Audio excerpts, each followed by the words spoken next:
Donald Trump with no guardrails. And how he would use the immense powers of the presidency of the United States, not to improve your life, not to strengthen our national security, but to serve the only client he has ever had, himself. Let's speak to Joe Siracusa, a professor of security and diplomacy at Curtin University in Australia. Joe, really good to see you. What did you make of Kamala's speech, first of all? Hi, Paul. Well, look, I think it was unforgivable in terms of what she could have said about the war in Gaza, what she could have said about the Israeli prosecution of that war. Look, Joe Biden's my 14th president in my lifetime, and I don't care what they write after they leave office or on their way out the door. I mean, I judge people in American politics by what they did when they had an opportunity to do so.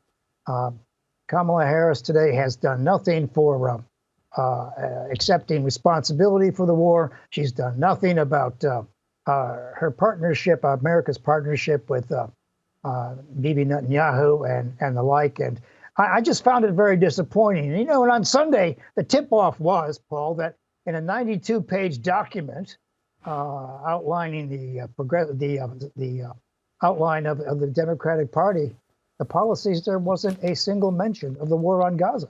There wasn't a single mention about what we've done or what we can do to correct it.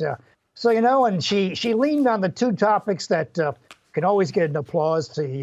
She genuflected towards the direction of the hostage crisis. There are 100 left, I guess, and in the general direction of a ceasefire, which is not around the corner. I mean, the last time I was on your show, the Israelis killed the leader of the Hamas negotiating team. So much for that. I mean, I think she could have been a moral clarifying statement. I mean, she's got the same damn problem that Hubert Humphrey had in 1968.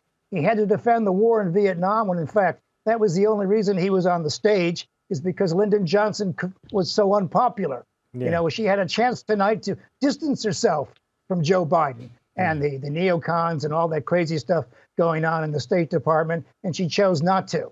So, you know, as far as I'm concerned, you know, she's lost those 100,000 uncommitted votes in Minnesota and in Michigan, and she's going to have a real hard road between now and November. No matter what the polls say, the people who understand this war for the moral atrocity it is will never forgive her. But do you think it's perhaps a little bit too much to expect her to put distance between herself and what Joe Biden has done with regards to Gaza at the Democratic National Convention, and that maybe she will do that now as the campaigning really begins building up towards November, and she's in front of, frankly, non-partisan voters, floating voters, not the faithful who she was talking to last night?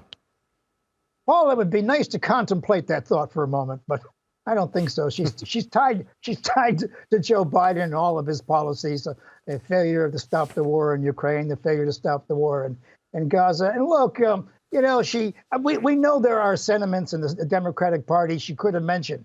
I mean, Chuck Schumer has already called for an end to American participation with Israel or with Netanyahu, and of course Senator Sanders is very famous for this kind of thing. I mean, there are people out there who call a spade, but she had a chance tonight to distance herself in front of an audience. And keep in mind, you know, I know she's an accidental president. She has not won a single delegate to this election. She won all the delegates at the convention who are already pledged to President Biden. So she's pretty much dependent on Biden's largesse here, as a matter of fact. But, you know, if you don't tell the truth, when you have power in your hands, when are you going to ever tell the truth? Yeah. I mean, I always say to people in Australia, you can talk all you want about wars, but when you drop a 2,000-pound bomb paid for by the American people on a residential complex killing 16 families, just what are you doing? You know, I want to know exactly what you think you're doing. So this nonsense about freeing the hostages and a ceasefire, that's all a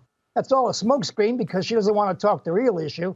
And the real issue is the moral stain that the war on Gaza, or America's support, has left on American foreign policy.